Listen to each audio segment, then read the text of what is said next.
All gradations of living entities are manifested by Brahma and the external energy.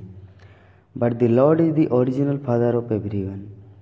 The relationship of every living being with the Supreme Lord is certainly one of son and father, and not one of equality. Sometimes in love the son is more than the father, but the relationship of father and son is one of the superior and the subordinate. Every living entity, however great he may be, even up to demigod like Brahma and Indra, is an eternally subordinate servitor of the Supreme Father. हरे कृष्णा। श्रील प्रभुपाद श्रीमद् भागवतम के इस तात्पर्य में लिख रहे हैं कि जितने सारे जीवात्मा हैं इस जगत में सभी ब्रह्मा की सृष्टि की उपज है, किंतु भगवान श्री कृष्ण ब्रह्मा की सृष्टि से परे है, क्योंकि ब्रह्मा को सृष्टि श्री कृष्ण ने किया। क्योंकि ब्रह्मा जी खुद बोल रहे, तेने ब्रह्म हृदय आदि कवय। ब्रह्मा जी को वैदिक ज्ञान भगवान श्री कृष्ण ने दिया। तो यहाँ पर श्रील प्रभुपाद तात्पर्य में व्याख्या करते हैं कि एक पिता से बढ़कर पुत्र नहीं है। पिता सर्वश्रेष्ठ है और पिता उनके अधीन है, उनके पुत्र अधीन है। तो पिता प्रेम बस अपने पुत्र को अपने से बड़ा बोल सकते हैं, समझ सकते हैं, किंतु पुत्र को कदापि ये नहीं मान लेना चाहिए कि पिता से बड़ा है। उसी तरह इस जगत में चाहे वो ब्रह्मा हो, इंद्र हो, कोई कितना ही बड़ा क्यों न हो, एकमात्र कृष्ण ही परमेश्वर भगवान है, बाकी सब उनके दास है। जितने सारे जीवात्मा हैं संसार में, सौभाग्यवश किसी को ब्रह्मा का पद मिला है, किसी को इंद्र का पद मिला है, लेकिन समस्त जीवात्माएं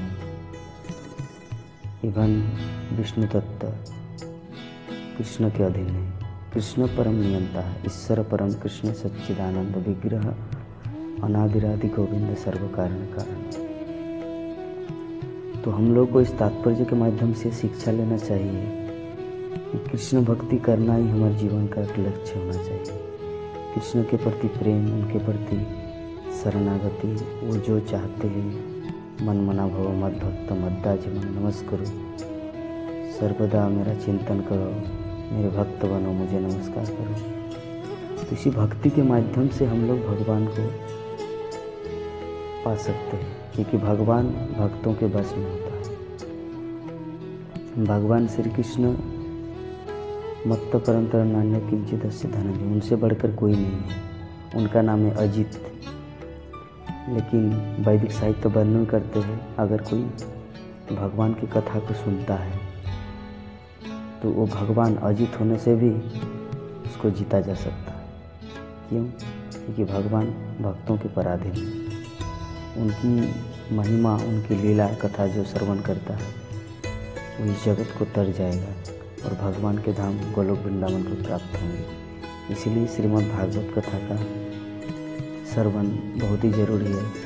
श्रील प्रभुपाद का पुस्तक श्रीमद् भागवतम का भक्ति वेदांत तात्पर्य, श्रीमद् भागवत चैतन्य चरितामृत, श्रीमद् भागवत गीता, भक्ति रसामृत सिंधु, समस्त प्रकार के वैदिक ग्रंथों को अध्ययन करना चाहिए। इस तरह के श्रवण करने के माध्यम से, अध्ययन करने के माध्यम से हम लोग भगवान कृष्ण को समझ सकते हैं और कृष्ण को समझने के माध्यम से ही हम लोग उनके धाम को जा सकते हैं।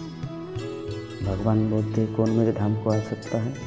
जन्म कर्म चमे दिव्यम एवं जो व्यक्ति तत्व, जो ये जानता है कि मेरा जन्म कर्म दिव्य है, तख्ता देहूँ पुनर्जन्म नीति मामती अर्जुन। तो इसीलिए श्रील प्रभुपाद ये इस्कॉन इतना बड़ा अरेंजमेंट कर दिया हम सब के लिए। हमारा ये सुजोग को ग्रहण करना चाहिए।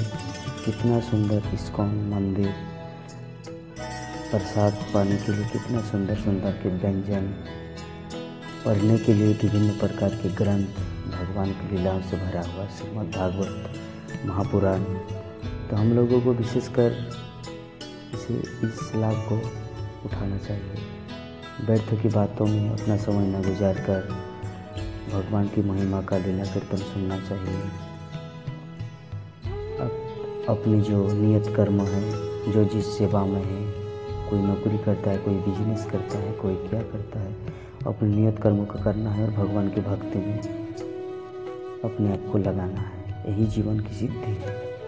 इसीलिए क्योंकि कोई शायद सोच सकता है कि मैं भगवान से बड़ा हूँ, लेकिन तात्पर्य में इसलिए प्रभुपाद पूरी तरह से इसका एग्जाम्पल दे दिया कि प्रेम बस ही कोई भगवान कृष्ण अपने पुत्र को, अपने भक्तों को अपने से बड़ा कर सकता है। जैसे नंद, यशोदा, देवकी माता, कौशल्या, दशरथ, वसुदेव, प्रेम बस भगवान से बड़ा कोई नहीं, वो असमर्थ, लेकिन प्रेम बस भगवान को जीता जा सकता है। तो भगवान कृष्ण इतने करुणामय हैं, इतने करुणा सिंधु हैं, तो वो इतना करुणा सिंधु है, इतना महान होने के बावजूद भी, जगत का मालिक होने के बावजूद, तो हमारा तो कुछ है ही नहीं, हमारे पास क्या योग्यता है। तो इसीलिए हमारा कर्तव्य बनता है उनके चरणों में अपने आप को पूर्ण रूप से शरणागति करें। इसलिए प्रभुपाद का दिया गया आदेश पालन करें और अपने जीवन को सफल बनाएं।